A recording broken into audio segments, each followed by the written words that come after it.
अम्मा अम्मा तू रडतीयस? ते सोड. तू बॅग भरायला घे. आपण वृषालीकडे जातोय. काय? तुला जमेल का बॅग भरायला? कमी भरू. नाही तसं मला आता बरं वाटतंय, पण आपण वृषाली मावशीकडे का जातोय? म्हणजे तेही असं बॅग घेऊन? प्रश्न विचारू नकोस सना. सांगितलं तेवढं कर फक्त. पण अम्मा आपण का जातोय? म्हणजे तेही असे अचानक बाबा नाही न सांगता? बाबा सकाळपासून कुठे गेले ते माहितीये का आपल्याला? पोलीस स्टेशन मध्ये गेलेत ना ते? काय माहित? म्हणजे अम्मा हे सगळं नक्की काय चाललंय? या घरात मला सुरक्षित वाटत नाही. काल जे झालं त्यानंतर अजिबात नाही. म्हणून जातोय आपण. बस. पण मोगराला इथे एकटं टाकून? ती सुद्धा येते आपल्या बरोबर. आता सगळे प्रश्न विचारून झाले असतील तर बॅग भरायला घे. आपल्याला निघायचंय.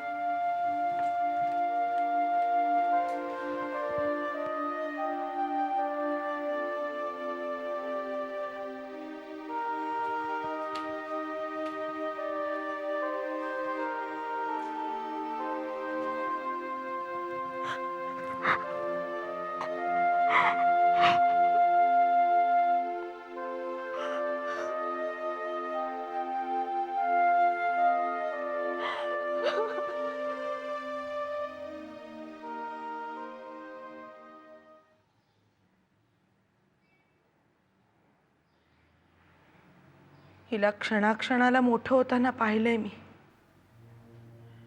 आणि त्या प्रत्येक क्षणात हिनं भोगलेल्या यातनाही पाहिलेत मी. बाळासाहेब माझा भाऊ, पण माझ्या लग्नानंतर माझं तोंडही पाहायचं नाही अशी शपथ घेतली होती त्यानं. किरणच्या बोलण्यात कधीतरी ओझरता उल्लेख आला होता तुमचा. ओझरता उल्लेख? अहो, किरणला पोटच्या पोरीसारखं वाढवलंय मी, आणि आता तिच्या मुलीला वाढवण्याची जबाबदारी माझ्यावरती आली होती. दादाला जेल झाल्याचं कळलं तेव्हा पुण्याहून तडक कोल्हापूरला पोचले मी. तेव्हा किरण गरोदर होती. दादाच्या घराची वाताहत झालेली, म्हणून किरणला घेऊन परत मी पुण्याला आले. तिथे हिचा जन्म झाला. आणि बाळासाहेब कुठे आहेत? माहित नाही. जेलमधून सुटका झाल्यानंतर एकदा पुण्याला आला होता. तुमच्यापासून तिला मुलगी झाली हे कळल्यावरती काहीही न बोलता कुठेतरी निघून गेला. त्यानंतर आजपर्यंत त्याचं तोंड पाहिलेलं नाहीये. कसं मी ऋतूला वाढवलं ते माझं मलाच माहित हो. मग तिला शाळेत घातली, पण तिचा आपला एकच ध्यास, माझे बाबा कुठे आहेत, माझे बाबा कुठे आहेत. इतर मुलांचे बाबा शाळेत घ्यायला येतात, माझे बाबा कुठे आहेत. तुमचे आणि किरणचे फोटो तासनतास बघत बसायची. जसजसं तिचं वय वाढत गेलं तसतशी ती आणखीन कोशात जायला लागली. हो, मला तर भीती वाटायला लागली होती हिच्या डोक्यावरती परिणाम होईल की काय. हिचं कॉलेजपर्यंतचं शिक्षण आम्ही पुण्याला कसं बसं पूर्ण केलं, आणि किरण किरण? किरणचं काय आत्या? किरण आम्हाला सोडून कायमची निघून गेली.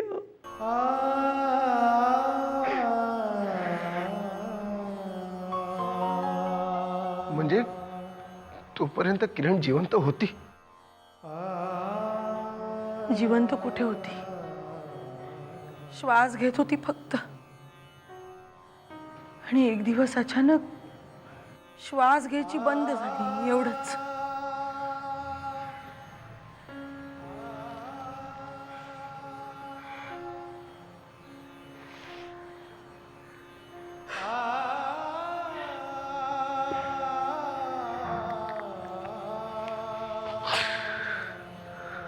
किरणच्या जाण्यानं हिची अवस्था आणखीनच बिघडली. हिनं बोलणंच टाकलं. दिवसेंदिवस शून्यात नजर लावून बसलेली असायची. मग मी हिची ट्रीटमेंट सुरू केली पनवेलच्या एका नर्सिंग होममध्ये. सुरुवातीचे काही महिने मी हिला तिथंच ठेवली. मग नंतर सरळ मुंबईला घेऊन आले. मला वाटलं वातावरण बदललं की हिच्यात काहीतरी सुधारणा होईल. पण आत्या इतके वर्ष तुम्ही हे सगळं सारंगला सांगण्याचा, त्याला भेटण्याचा प्रयत्न का नाही केला? का भेटायला हवं होतं मी यांना, जो माझ्या किरणला वाऱ्यावरती सोडून निघून गेला. एकदाही मागे वळून पाहिलं नाही मग त्यानं. ज्या माणसामुळे माझ्या किरणची आणि तिच्या मुलीची ही अशी अवस्था झाली, त्याला का भेटायला जायला हवं होतं मी? पदर पसरून भीक मागायला? त्या ते सगळे फार मोठे गैरसमज आहेत. मला तर काही माहितीच नव्हतं. मी बाळासाहेबांना जेलमध्ये भेटायला गेलो होतो. जाऊ दे, जे काय झालं त्याबद्दल तक्रार करायची नाहीये मला. एवढ्या वर्षांनी तुम्ही ऋतूला भेटायला आलात. तुमच्या मनातली मायेची ऊब समजली आहे मला.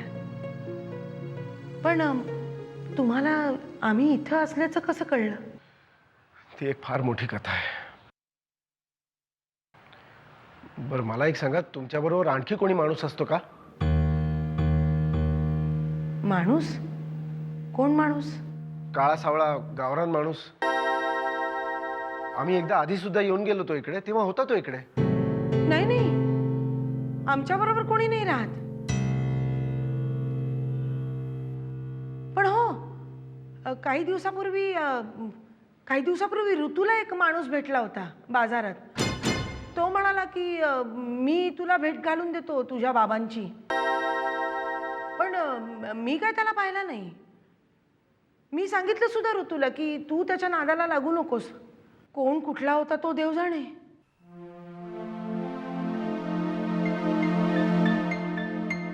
आत्या, काल रात्री ऋतू कुठे होती?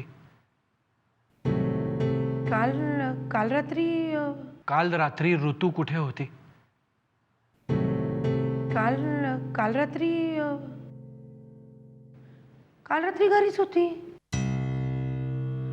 म्हणजे ती झोपल्यावरती मी देवळात गेले होते कीर्तन ऐकायला. मग रात्री उशिरा घरी आले तेव्हा घरीच होती झोपलेली. का? काय झालं? तुम्ही हे सगळं का विचारताय? मला वाटतं तुम्ही आणि ऋतूनी आता इकडे राहणं धोक्याचं आहे. आपल्याला इकडून निघायला हवं. पण सारंग, आपण या दोघींना घेऊन जाणार कुठे? कुठेही. पण यांनी आता एक मिनिटही इकडे राहता कामा नये. आज रात्रीपुरतं त्यांना कुठल्या तरी हॉटेलमध्ये ठेवू. उद्या बघू काय करायचं ते. पण सारंग, कळतंय का तुला चिंतन? तो हरामखोर यांच्या मागावर आहे. कोणाबद्दल बोलताय तुम्ही? नाही आता कोणी नाही. तुम्ही गरजेपुरतं सामान घ्या आणि चला आपण निघूया. चला चला चला. मामा, कुठे झाला तुम्ही? नाही भाई, मला सोडून जाऊ नका. नाही मी कुठे नाही सोडून जाऊ नका. नाही जाणार आहे मी. तुला घेऊन जाणार बरोबर. हा,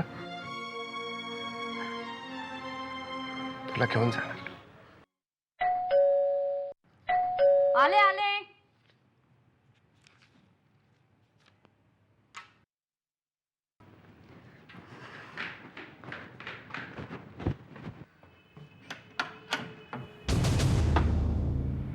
सई, तू ह्यावेळी आणि ह्या दोघींना घेऊन यावं लागलं. अगं पण झालंय काय? मावशी, झालं काहीच नाहीये. आत येऊ का? का असं काय विचारतीयस? ये ना आत ये.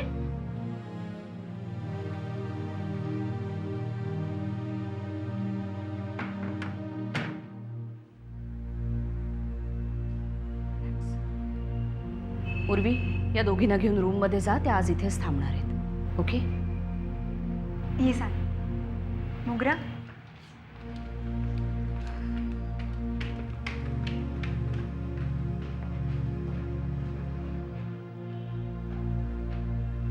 मला माहिती आहे वृषाली, मी एवढ्या रात्रीची अशी मुलींना घेऊन आरामात बोलूया. कॉफी घेणार आहेस? हो चालेल, आणते मी. ये ये बाळा. आपण इथे का आलोय बाबा? आज तू इथेच राहायचं. मी हो म्हणजे तू, आत्या, आणि तुम्ही? मी. अगं बस बस, तू बस बस.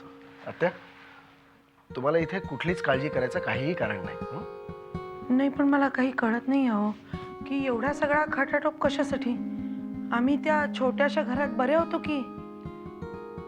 आत्या, जो माणूस ऋतूला भुलवण्याचा प्रयत्न करतोय तो एक भयंकर डेंजरस माणूस आहे. तोच माणूस गेले काही दिवस सारंगला धमक्यांचे फोन करतोय की तुझ्या मुलीला. अरे देवा, पण कोण आहे तो माणूस? तेच तर कळत नाहीये. तो समोरच येत नाही. म्हणूनच ऋतूच्या सुरक्षेसाठी तुम्ही तुमचं घर सोडून इथे हॉटेलात राहणं जास्त योग्य आहे. पण हे असं किती दिवस? ते बघूया आपण. आत्ताच सगळ्या गोष्टींचा विचार करायची गरज नाहीये. आम्ही इथे असेपर्यंत तुम्हाला काळजी करायची काहीच गरज नाही. ओके चिंतू?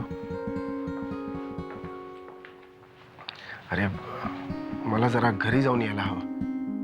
मी जो पोलीस स्टेशनला जाऊन येतो सांगून बाहेर पडलो तो अजून घरीच गेलो नाहीये. मगाशी सईचा पण फोन आला होता पण मी तो कट केला. आता तिकडे काय वाढवून ठेवलंय देवाच ठाऊक. मी जाऊन येईपर्यंत तुला इथे राहणं शक्य आहे?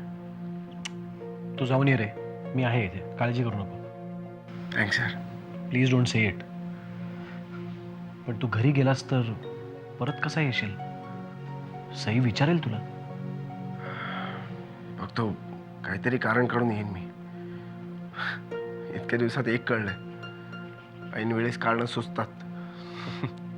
आलोच.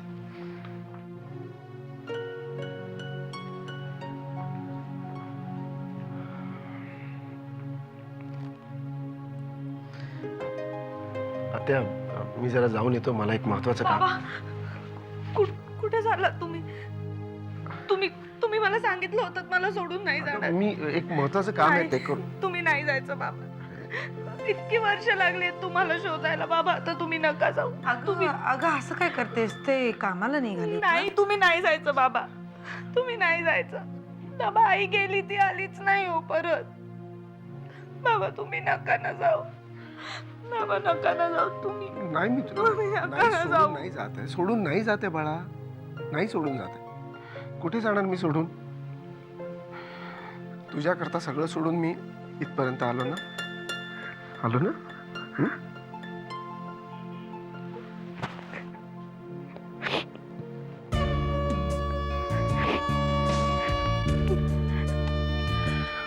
हे बा, जा तुम्ही. मी वाट बघीन तुमची.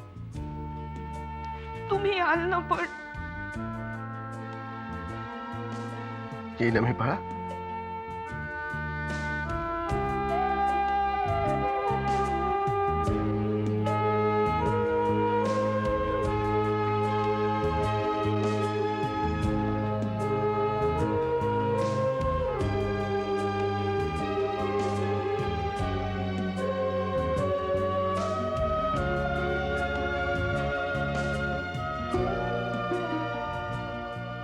तुम्हाला परत यावंच लागेल. सई, असं डोक्याला हात लावून बसूनही चांगलं नसतं.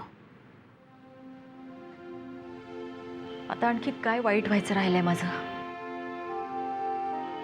नेमकं काय घडलंय सांगणार आहेस का मला? नेमकं काय घडलंय हे मला तरी कुठे कळतंय.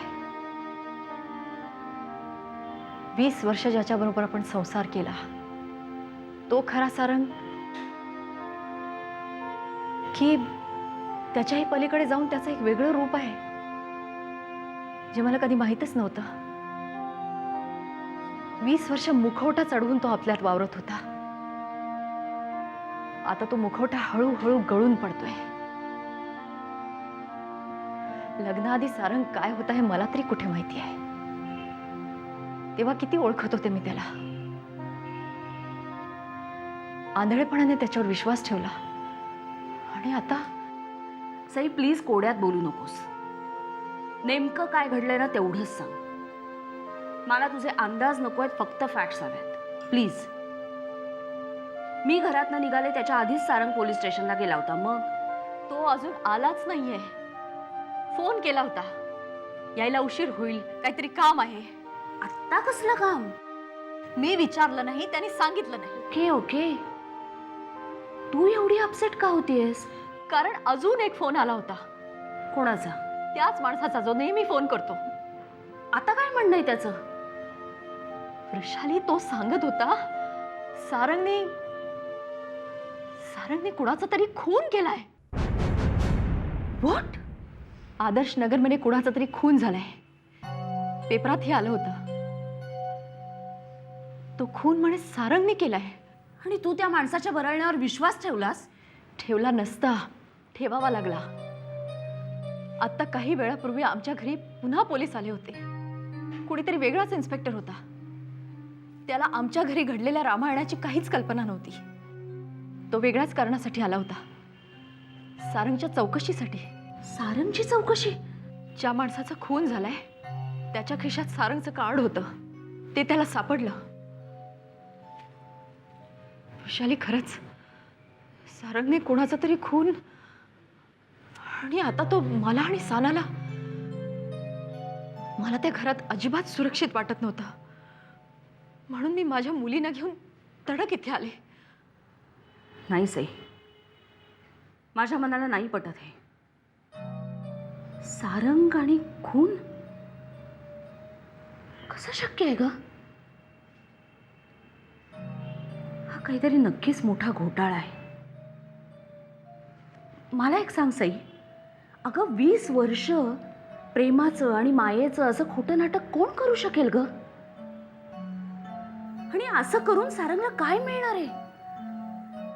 उलट याच्यात नुकसान नाहीये का त्याचं? मला असं वाटतंय की आपणच आपलं डोकं शांत ठेवून ह्या सगळ्याचा विचार करायला हवाय. मी तो नाही करू शकत. तू त्याची एवढी बाजू घेतेस, पण त्या माणसाला काही आहे का?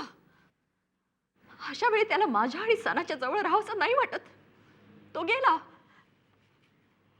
किरणकडे गेला असेल.